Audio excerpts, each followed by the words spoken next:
ایران کے معاشی مسائل تھے پچھلے برس، رواں برس کے آغاز میں بھی، اس سے پہلے بھی احتجاج کی صورتحال سی افراط زر کی وجہ سے معاشی مسائل بالکل تھے. ان کی جو جرت ہے، ہمت ہے، وہ اپنی جگہ.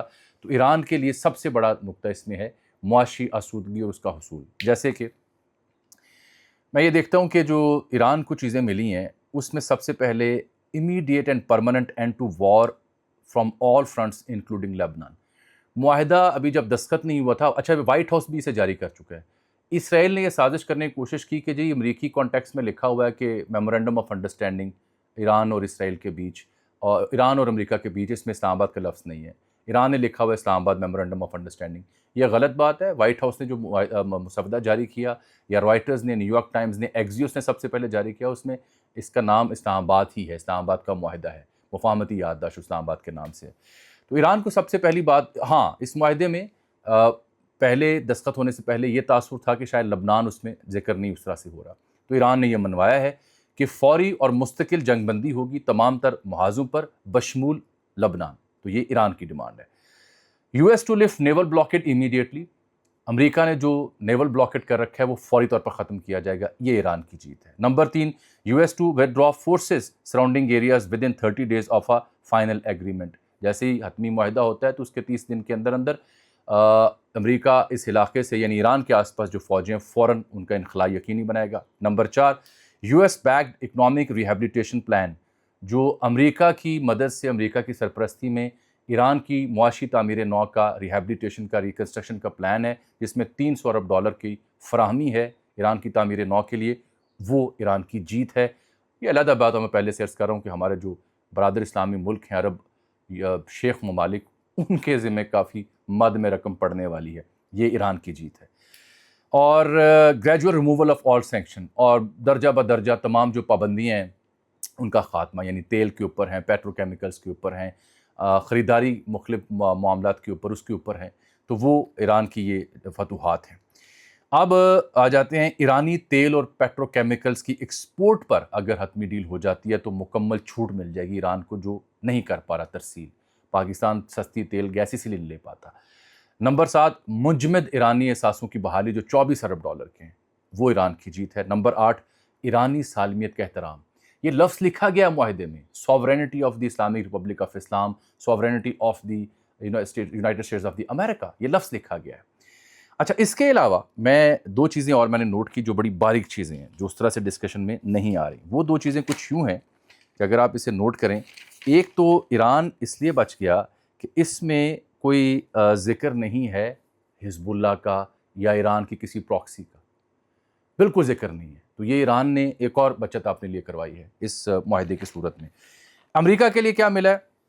امریکہ کو ملا ہے کہ ایران، اب امریکہ کیا اس سے فتح کا جشن جو منائے گا، جو مڈ ٹرم سے پہلے ایران ڈھول پیٹے گا، ایران جوہری ہتھیار نہیں بنائے گا، وہ پہلے بھی کہتے تھے. آبنہ ہرمز ایران کھولے گا، یہ امریکی مطالبہ ہے. نارمل اس پوزیشن پر جو جنگ سے پہلے ہے، اور اس میں ٹال کا کوئی ذکر نہیں کیا گیا. ہاں، یہ عمان کے ساتھ مل کے ایک بندوبست ضرور کریں گے بعد میں. مستقبل کے معاہدے میں یورینیم کا حل، افزودہ یورینیم کی جو شرح افزودگی کی وہ کم کرنی ہے. ایسا میکنزم بنانا جس سے اس کو ڈائلیوٹ کیا جائے. ایران کی یہ کامیابی بھی ہے کہ یورینیم کسی اور ملک کو نہیں جائے گا، نہ روس کو، نہ چین کو، نہ امریکہ جو کہتا تھا ہم حاصل کریں گے. ایران کی یہ کامیابی کہ اس کا حل جو ہے وہ ایران خود پیش کرے گا. یہ امریکہ کی کامیابی ہے کہ وہ چاہتے تھے جوہری ہتھیار نہ بنائیں، اور جو یورینیم افزودہ ہے اس کی شرح کم کی جائے. نمبر 5، جو امریکہ کی فتح ہے کہ 60 دن کے اندر ایران پر پابندی ہے کہ وہ حتمی ڈیل کرے گا، یا باہمی رضامندی سے اس 60 دن کو آگے بڑھایا جا سکتا ہے. نمبر 6، آخری جو معاہدہ ہوگا حتمی، یہ ایران کے لیے، یہ امریکہ کی بہت بڑی جیت ہے کہ وہ to be endorsed through a binding of UN security council. امریکہ جو اقوام متحدہ کی سیکیورٹی کونسل ہے، جس کے مستقل اراکین ہیں، چین سمیت، روس سمیت دیگر ممالک، ان کی منظوری سے یہ انڈورسمنٹ وہاں سے ملے گی. تو پھر ایران کے لیے لازم و ملزوم ہو جائے گا اس پہ عمل درآمد کو یقینی بنانا. یہ سب سے امپورٹنٹ نقطہ ہے جو میں امریکہ کے حوالے سے اور ایران کے حوالے سے آپ سے بات کر چکا ہوں.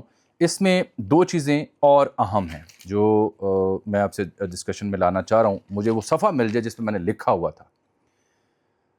معاشی پہلوؤں کے اعتبار سے جو 24 ارب کے اثاثے منجمد ہیں، ایران اس جنگ میں اس سے 10 گنا زائد کا نقصان برداشت کر چکا ہے. یعنی ایرانی حکومت کے کچھ لوگوں کا ماننا ہے کہ 270 ارب ڈالر تک کا نقصان ہوا ہے، اور ویسٹ کی پابندیاں پہلے ہی ایران پر نافذ تھیں۔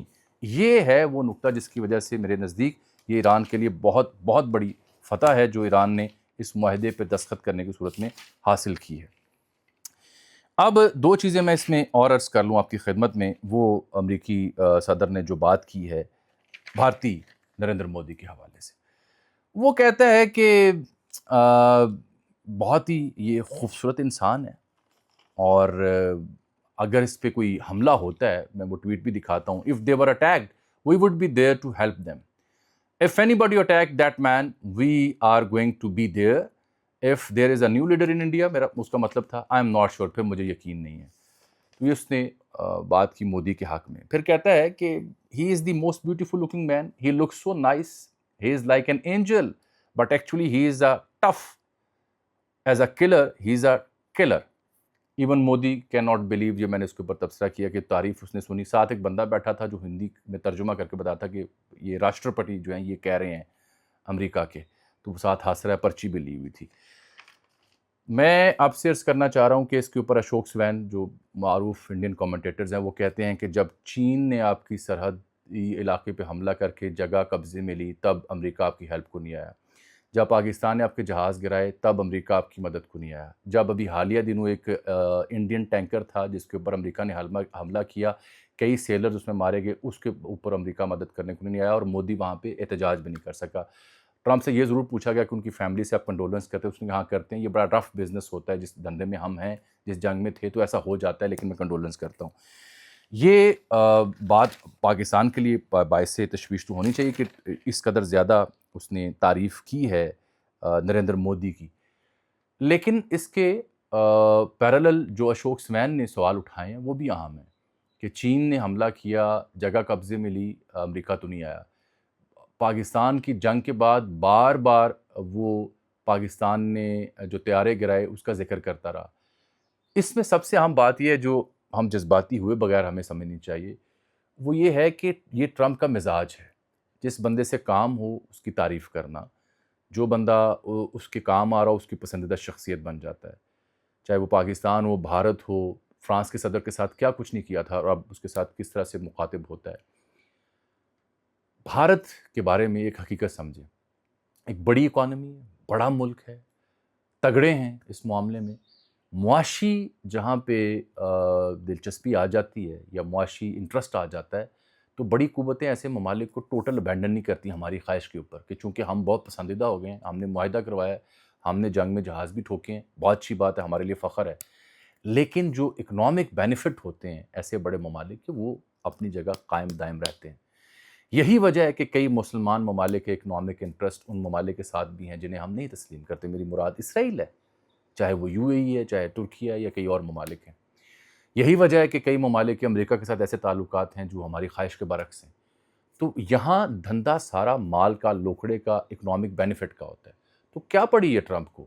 اس کو اگر دو لفظوں کی تعریف کرنے سے مودی کی جو ہزیمت ہوئی پچھلے ایک برس کے اندر وہ ختم ہوتی ہے اور مرضی کی ڈیل ملتی ہے اس کو اقتصادی یا دیگر، تو کوئی حرج نہیں ہے۔ ہم ہو جاتے ہیں جذباتی، اگر وہ تعریف کرے تو جذباتی، اگر اس کی بینڈ بجائے تو جذباتی۔ دنیا ایسے نہیں چلتی۔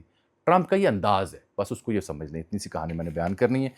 یہ جو معاہدہ جس کا میں ذکر کر رہا ہوں یہ جناب 800 الفاظ پر مشتمل ہے مجموعی طور پر، 14 اس کے نکات ہیں۔ اب جو پاکستان کے اندر کھچڑی پک رہی ہے، جو آپ سب بے چین ہے کہ اس کے اوپر بات نہیں کر رہا، آج صفحے میرے الٹے پلٹے ہو گئے کیونکہ مجھے چیزیں یاد نہیں رہتی، مجھے پوائنٹس لکھ کے رکھنے پڑتے ہیں کہ یہ بات یوں کرنی ہے۔ ویسے بھی دیکھنے والے کہتے ہیں کہ ربط نہیں رکھتے آپ، کہیں سے کہیں چلے جاتے ہیں، ایسا ہی ہے سر، معذرت چاہتا ہوں، طالب علم ہوں، سیکھ رہا ہوں۔ یہ کابینہ میں رد و بدل، بزرگ آ رہے ہیں، جوان آ رہے ہیں، نقوی صاحب کو کیا ملے گا، ڈار صاحب کا عہدہ کیا ہوگا، رانا صاحب وزیر داخلہ ہوں گے، ڈار صاحب وزیر خزانہ ہوں گے، اور نقوی صاحب شاید وزیر خارجہ ہو جائیں، اس طرح کی چائے مگوئیاں آپ نے سنی ہوں گی۔ آحسن اقبال صاحب کی شاید وزارت تبدیل ہو، مصدق ملک کی ہو، میری ٹائم کی سیکیورٹی جنید انور کی وہ تبدیل ہو، کئی وزارتیں کم کر دی جائیں گی۔ یہ طارق عزیز صاحب کی خبر تھی 92 نیوز کی بیورو چیف، انہوں نے کل ڈیٹیل میں یہ خبر کی، ویلاگ میں ڈسکس کر چکا ہوں۔ بات یہ ہے کہ عامر الیاس رانا صاحب ایکسپریس نیوز کے بیورو چیف ہیں، سینئر تجزیہ نگار ہیں، اسلام آباد پنڈی کی خبریں اور ملکی سیاست کے اوپر کئی دہائیوں سے ایک مستند آواز ہے۔ اتفاق رہا ان کے ساتھ کام کرنے کے میں ایکسپریس نیوز کے اوپر. بڑے ذمہ دار صحافی ہیں, ان کی سیاسی رائے بھی آپ سنتے رہتے ہیں پروگراموں میں. انہوں نے کہا کہ آپس کی بات ہے, فی الحال وفاقی کابینہ میں کوئی تبدیلی نہیں ہو رہی, باقی باتیں چلتی رہیں گی. یہ انہوں نے تبصرہ کیا. پھر ثناء اللہ خان صاحب ڈان سے وابستہ رہے, یہ بھی سینئر صحافی ہیں. انہوں نے کہا کہ رانا صاحب آپ بہت باخبر صحافی ہیں, مگر یہاں جولائی کے وسط تک پرائم منسٹر کے علاوہ بہت کچھ بدل جائے گا. ڈاکومنٹڈ کام ہو رہا ہے, وزیر اعظم خود کر رہے ہیں. اس کے اوپر رانا صاحب نے پھر ایک اور ٹویٹ کر رکھا ہے. ان کا میں کب کہہ رہا ہوں کہ فوری طور پر تبدیلی آ رہی ہے. میں نے کہا فی الحال تک کابینہ میں تبدیلی نہیں آ رہی, دیکھتے ہیں کہ آگے کیا ہوتا ہے. یہ کہانی کے اوپر ہم نے بھی اپنے جو معلومات ہے وہ اکٹھی کی, کچھ لوگوں سے بات کرنے کی کوشش کی. رات بھی فیصل واڈا بھی ہمارے پروگرام میں آئے ہوئے تھے. فیصل واڈا صاحب سے میں نے پوچھا کہ آپ یہ کیا تنقید کرتے ہیں سیاستدانوں کے اوپر اور جمہوریت کے اوپر اور وغیرہ وغیرہ, اور میں نے اعتراض کیا کہ بری سی بری جمہوریت ہے, یہ اس کا ثمر ہے کہ آپ بیٹھ کے تنقید کر رہے ہیں, ورنہ کوئی اور نظام ہوتا تو آپ تنقید نہ کر پاتے. تو واڈا صاحب نے کہا کہ یہ جو بیرسٹر عقیل ملک ہیں, علی پرویز ملک ہیں, سینیٹر بشرا بٹ صاحبہ ہیں, 2-4 لوگوں کے اور انہوں نے نام لیے. یہ نوجوان, یہ پڑھے لکھے ہیں, کمپیٹنٹ ہیں, یہ انگریزی بھی اچھی جانتے ہیں, دنیا کے معاملات کو بھی جانتے ہیں. تو ہم بچپن سے دیکھتے آ رہے ہیں یہی بزرگ چہرے, یہی بابے بیٹھے ہوئے ہیں, یہی پرائیویٹ کمپنی لمیٹڈ موروثیت, اور وہی چہرے, ان سے اب حل نہیں ہوتا. تو ان کو موقع دیں. یہ میں رشتہ داری لگتے نا, میں ان کی وکالت کر رہا ہوں, لیکن یہ میرٹ پہ بات کر رہا ہوں کیونکہ سرا نہیں مجھے مل رہا تھا, اور آپ بھی کھوئے ہوئے تھے, پریشان تھے کہ ہے چینج یا نہیں ہے. ان کے اس تبصرے میں خبر ہے. خبر یہ ہے کہ واقعتاً یہ جو شاید پرانے چہرے, بار بار وہی لوگ, یہ اس طرح سے حل نہیں پیش کر پا رہے, نہ کوئی بیانیہ, نہ کوئی رہنمائی, اور باتیں بھی وہی, چال چلن اور نمائش گیری, یہ سارا کچھ وہی ہے جو پرانا تھا. تو اس سے تو عوام کو کچھ نہیں مل رہا. تو پھر شاید یہ سوچ پائی جاتی ہے کہ کچھ نئے چہرے لائے جائیں, شاید وہ بہتر ہوں, اور ان سے عوام تھوڑی دیر کے لیے دل ان کا بہل جائے کہ ہاں یہ نئے چہرے ہیں. پرانے کی باتیں سن سن کے تنگ آ گئیں. اس سلسلے میں میرے جو دیکھنے والے ہیں ان سے میں گزارش کرتا ہوں کہ آج آپ ہفتہ بار جو فقیر کا ایک کالم ہوتا ہے خاکسار کا, وہ ضرور پڑھیں. اردو نیوز پہ چھپتا ہے, ایکس کے اوپر, ٹویٹر کے اوپر میں پوسٹ کر دوں گا. اس میں میں نے اندر کی خبر دے رکھی ہے کہ اصل کہانی ہے کیا. تو 20 جولائی والی جو ثناء اللہ صاحب کی بات ہے, اس میں خاصا وزن مجھے معلوم ہوتا ہے. ویسے بھی ہمارے سسٹم کی اور مزاج کی عادت ہے 2.5-3 برس بعد کوئی نہ کوئی تبدیلی ہم مانتے ہیں, مانگتے بھی ہیں اور مانتے بھی ہیں, ورنہ بڑی بوریت ہوتی ہے ہماری قوم کو بھی اور سسٹم کو بھی. میموری ایسی ہے, عادتیں ایسی ہیں, خراب ہوئی پڑی ہیں. اللہ حافظ.